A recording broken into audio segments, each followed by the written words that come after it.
Hey, salut à toutes et à tous, c'est Jojo et on se retrouve pour un nouveau guide sur Mobile Legends. Et on va parler d'un personnage que vous m'avez beaucoup demandé, Alucard.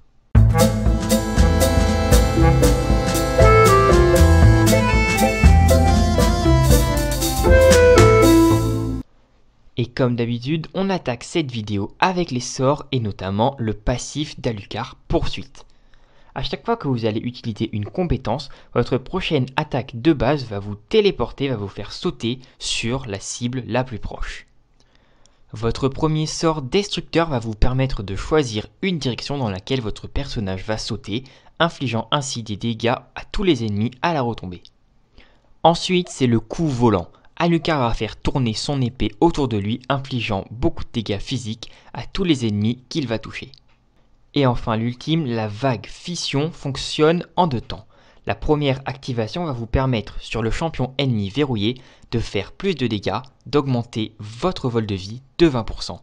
Ensuite, pendant la durée de ce sort, vous pouvez choisir une direction et lancer une onde de choc, une vague fission, qui va infliger énormément de dégâts physiques à tous les ennemis que vous allez toucher. Et on passe maintenant à la deuxième partie de ce guide concernant les objets. Comme la dernière fois avec Nana, je vais vous présenter 3 objets qui sont pour moi très forts et essentiels sur Alucard. Le premier, c'est l'épée du désespoir, parce que c'est l'objet qui rapporte le plus de dégâts physiques du jeu, et Alucard a d'énormes ratios AD. C'est donc pour ça que je privilégie cet item souvent en premier. Son passif va également vous permettre d'être plus puissant en duel.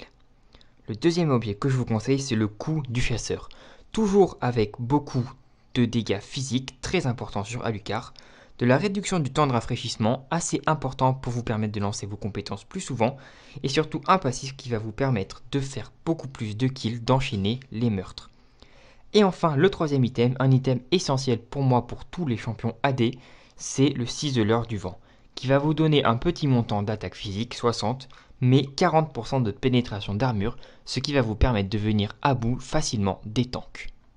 Au niveau des sets d'emblèmes, maintenant vous pouvez partir sur le set d'emblème d'assassin physique, mais je ne vous le conseille pas, puisque ce set d'emblème est très bien, mais il vous apporte moins de dégâts physiques que le set d'emblème physique de base, tout simplement. C'est pour ça que j'utilise très souvent celui-ci, le set d'emblème physique, puisque généralement vous l'avez niveau supérieur que votre set d'emblème assassin physique. Vous avez donc plus d'AD, et c'est vraiment très important d'avoir beaucoup de dégâts physiques sur Alucard. C'est pour ça que je vous conseille vraiment ce set d'emblème. Et maintenant passons aux habiletés. Là, énormément de choix s'offrent à vous. Le châtiment bien sûr, pour farm la jungle beaucoup plus rapidement.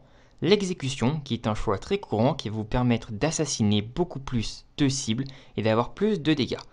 Dans le même registre, on a la furie, qui va fonctionner très bien puisqu'elle va augmenter vos dégâts, mais aussi votre vitesse d'attaque, ce qui va être intéressant en synergie avec votre ultime. Si vous voulez jouer de manière un peu plus safe, vous pouvez utiliser la source de soins, ça peut toujours être bien d'avoir un bonus de régénération.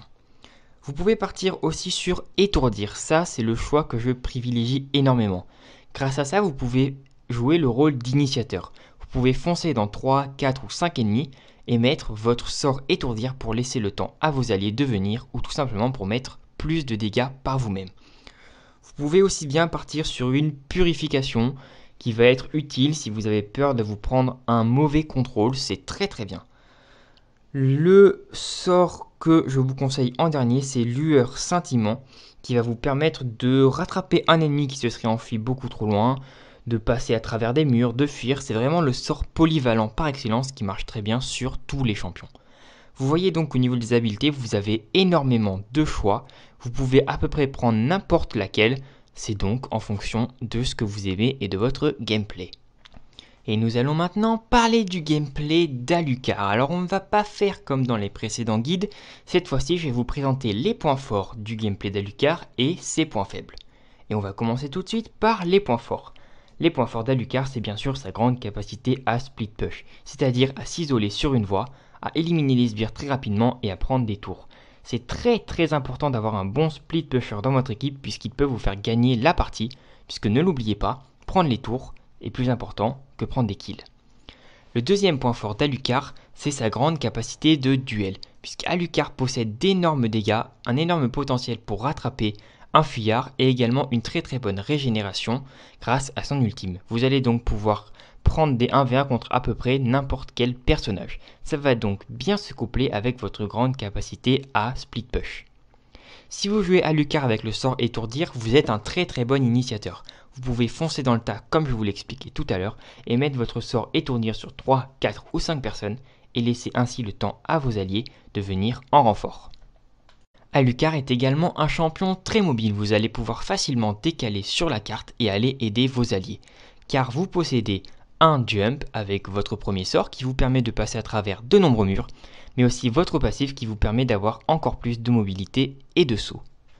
Pour ce qui est des points faibles d'Alucard, eh bien ce personnage est assez fragile. Même si vous possédez quand même un montant de points de vie assez raisonnable, puisque vous êtes un corps à corps, vous restez tout de même très fragile.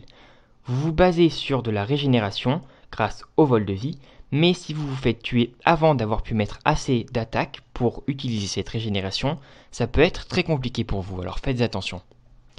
Dans le même registre, Alucard est très sensible au contrôle. Puisqu'il n'a pas de moyen de s'échapper des contrôles, il peut se faire one-shot avant d'avoir pu mettre quelques dégâts que ce soit sur un mauvais contrôle.